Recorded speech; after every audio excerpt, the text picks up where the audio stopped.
Have you ever wondered what truly defines a great leader?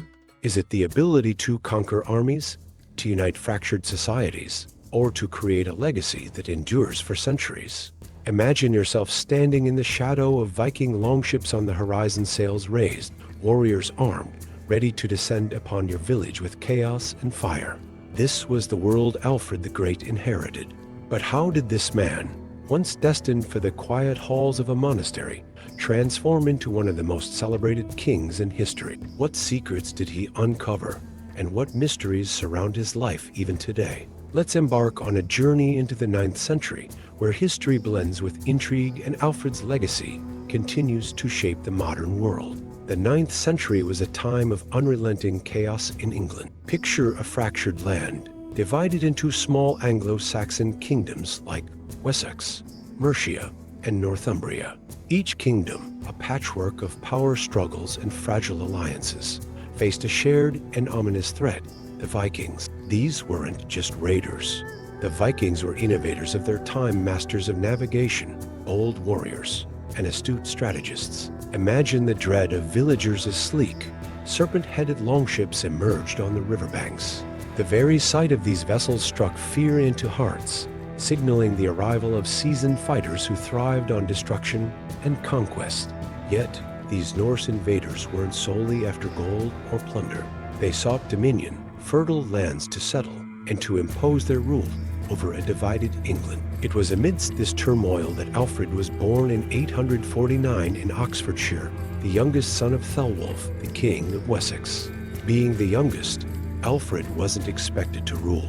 His destiny seemed set for the church, following the tradition of younger sons entering religious life. But destiny had other plans.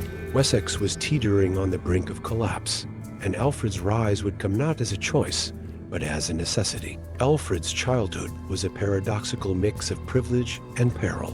While his royal lineage afforded him access to education and culture, his formative years were marred by instability. The Viking invasions were relentless, and England's throne was anything but secure. At the tender age of 5, Alfred embarked on a life-changing pilgrimage to Rome with his father. Imagine a boy, wide-eyed and curious, walking through the grand corridors of the Vatican. It was here that Pope Leo IV blessed him, an act some later interpreted as a divine foreshadowing of his extraordinary destiny. This journey wasn't just a spiritual retreat. It was an encounter with a broader world, a world of art, governance, and faith that deeply influenced Alfred's vision as a ruler. But this idyllic moment was fleeting. When Alfred returned to England, he found his homeland in disarray. Viking raids had intensified, turning once thriving villages into smoldering ruins. The political landscape was no better, with Wessex's leadership embroiled in internal disputes. It was clear that the young Alfred's future would be forged in the crucible of crisis. Alfred ascended the throne in 871 at just 22 years old, a time when Wessex stood as the last stronghold against Viking domination. His brothers, who had ruled before him, had succumbed to both war and disease, leaving Alfred to face an almost insurmountable challenge. His adversaries, led by the formidable Viking chieftain Guthrum, seemed unstoppable. But Alfred was no ordinary king. His first major victory at the Battle of Ashdown revealed his prowess as both a tactician and a warrior. Unlike many leaders of his time, Alfred didn't rely solely on brute force. He understood that the key to survival lay in strategy and innovation. One of his most revolutionary acts was the establishment of burhs, fortified towns that served as defensive strongholds and economic hubs. These weren't mere walls of protection. Imagine bustling centers of trade, education, and governance, designed to withstand Viking sieges while fostering a sense of community and resilience. These burhs were a testament to Alfred's vision, a kingdom not just defended, but thriving even in the face of war. Alfred's genius extended far beyond the battlefield. Recognizing that the sea was the Vikings' lifeline, he founded a navy arguably the first in England's history. Picture sturdy ships, designed with both speed and strength, patrolling the coasts and intercepting enemy raids. This naval force wasn't just a deterrent. It was a bold statement that Wessex would no longer be a passive victim of Viking aggression. Yet Alfred's contributions weren't limited to warfare. He was a reformer who believed in the power of education and culture as tools of unification. Under his reign, the Anglo-Saxon Chronicle was commissioned a monumental work that not only documented history, but also forged a shared identity for the English people. Alfred himself translated key Latin texts into Old English, ensuring that knowledge was accessible to all, not just the elite. His legal reforms were equally transformative. Drawing from biblical principles and existing Anglo-Saxon laws, Alfred crafted a legal code that emphasized justice and mercy. It wasn't just about maintaining order, it was about instilling a sense of fairness and moral responsibility in his people. What inspired Alfred's unprecedented strategies? Some historians argue that he drew heavily from Roman military tactics, possibly learned through translations of Latin texts during his youth. Others see parallels with Charlemagne's reforms in the Carolingian Empire. Could Alfred have been a man ahead of his time, blending ancient wisdom with his own innovations to create a model of governance that resonates even today? And then there are the mysteries. Viking sagas occasionally reference a cunning Saxon king who matched their wits and defied their advances.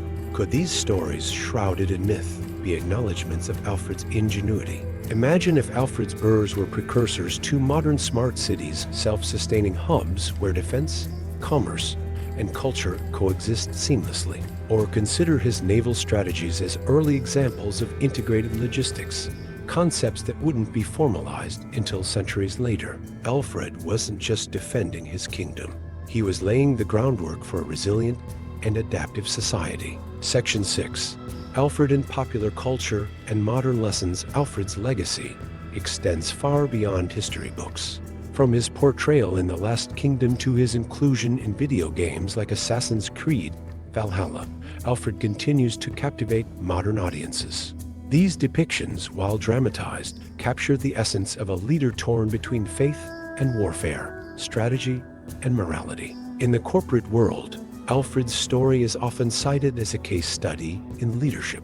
His ability to adapt, inspire, and innovate under pressure offers timeless lessons for navigating crises.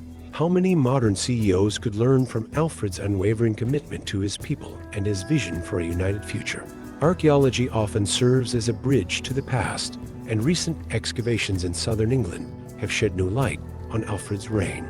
In 2019, researchers uncovered remnants of an elaborate burh system near Exeter, revealing that these fortifications weren't merely military strongholds.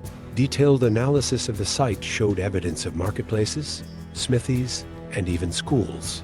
Imagine a bustling medieval town, alive with trade and innovation, designed not only for survival, but for prosperity under siege.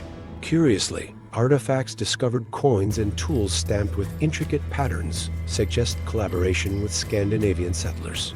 Could Alfred have sought not only to repel the Vikings, but also to integrate and learn from them? These findings challenge the conventional narrative of constant hostility, suggesting a more complex relationship between the Anglo-Saxons and their adversaries. Alfred wasn't just a warrior.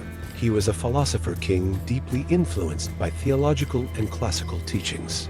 His translations of texts like Pastoral Care by Pope Gregory the Great reveal his belief that a ruler should serve as both a protector and a moral guide. But what made Alfred unique was his ability to implement these ideals practically.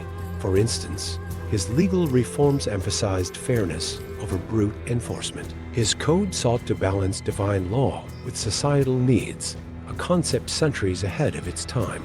Could Alfred's philosophy be compared to modern leadership frameworks, emphasizing ethical governance in times of crisis? This raises a fascinating question. Was Alfred a precursor to the idea of servant leadership popularized in contemporary management? To the Vikings, Alfred wasn't merely an adversary. He was a figure of grudging respect. Norse sagas, passed down through oral tradition, reference a clever king who outwitted their fiercest chieftain. These stories, though veiled in myth, hint at Alfred's reputation as a master strategist. One tale recounts how a Saxon leader used decoys and misinformation to lure Viking ships into a trap, a tactic strikingly similar to accounts of Alfred's naval maneuvers. Could these sagas be fragmented memories of Alfred's campaigns? If so, they reveal an intriguing duality. While Alfred is celebrated as a hero in Anglo-Saxon lore, he may also hold a shadowy place in Viking mythology. The concept of burhs can be viewed through a futuristic lens. Imagine them as prototypes for modern sustainable cities. Each burh was self-sufficient, with systems for defense, commerce, and community building. In a way, these fortified hubs mirrored the interconnected, resource-efficient models that urban planners strive for today. What if Alfred's vision for these burhs inspired ideas for urban resilience in the face of disasters? With their concentric layouts, reliance on local resources, and focus on community welfare, they could be compared to today's eco-cities, designed to withstand climate challenges. The parallels are uncanny, leaving us to wonder, could Alfred's medieval strategies inform the cities of the future? While Alfred is celebrated as the central figure of his era, recent research has begun to illuminate the contributions of women in his court. Queen Ealhswith, Alfred's wife, played a crucial but often overlooked role in his reforms. She was instrumental in fostering alliances through marriage and diplomacy, and in supporting the king's educational initiatives. Additionally, evidence suggests that noblewomen were actively involved in managing burhs and estates, ensuring their economic stability. Could it be that Alfred's vision of governance wasn't a solo effort, but a collaborative one, with women at its heart? This perspective challenges traditional narratives and opens up a richer understanding of leadership during his reign. The navy Alfred created was not merely a defensive measure, it was revolutionary. Historians now believe that Alfred's ship designs were inspired by classical Roman galleys, featuring greater maneuverability and firepower than Viking longships. Recent simulations by naval historians have shown that these ships were capable of outpacing and outmaneuvering even the most advanced Viking fleets. This raises an intriguing possibility. Could Alfred's naval innovations have influenced later English maritime dominance? His vision laid the groundwork for England's identity as a seafaring power, a legacy that would culminate in the Age of Exploration centuries later. The Anglo-Saxon Chronicle is often hailed as a historical masterpiece, but could it also have been an instrument of propaganda? Commissioned during Alfred's reign, the Chronicle unified disparate Anglo-Saxon kingdoms under a single narrative, portraying Alfred as a divinely chosen savior. Modern scholars argue that the Chronicle wasn't merely a record of events, but a calculated effort to legitimize Alfred's rule and inspire loyalty among his subjects. Could this make Alfred one of the first leaders to use history as a tool for nation building?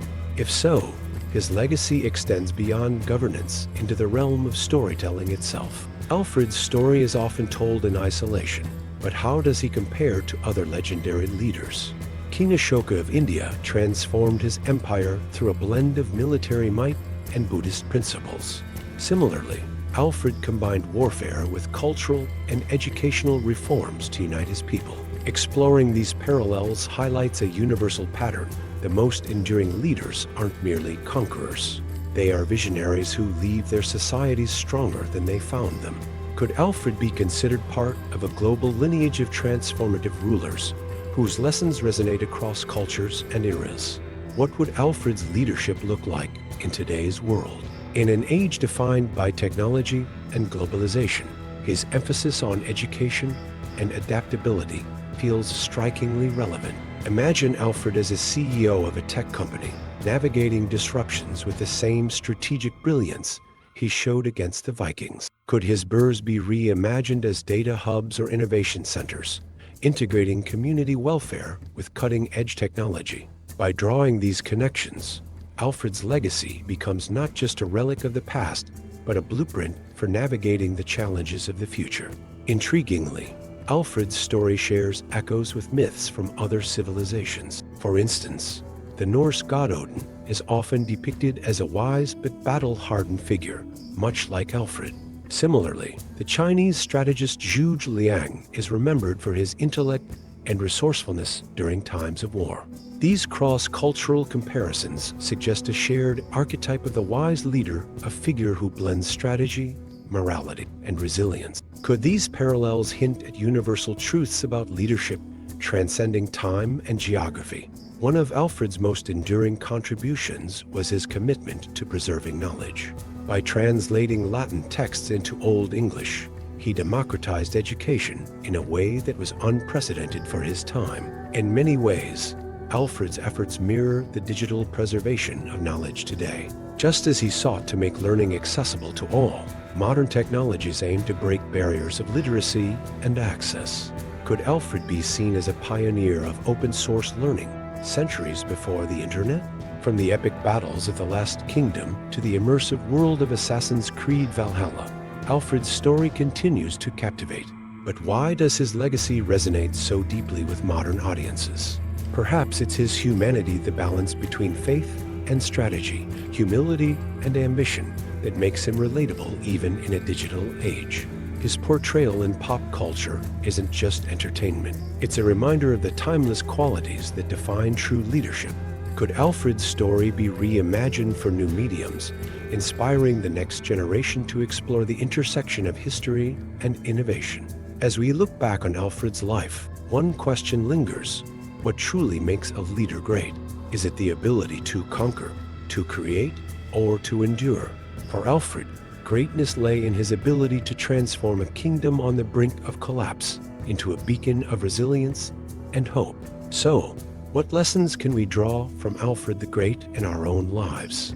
Perhaps it's the courage to face overwhelming odds, the vision to see beyond immediate challenges, or the belief that even in chaos, a brighter future is possible.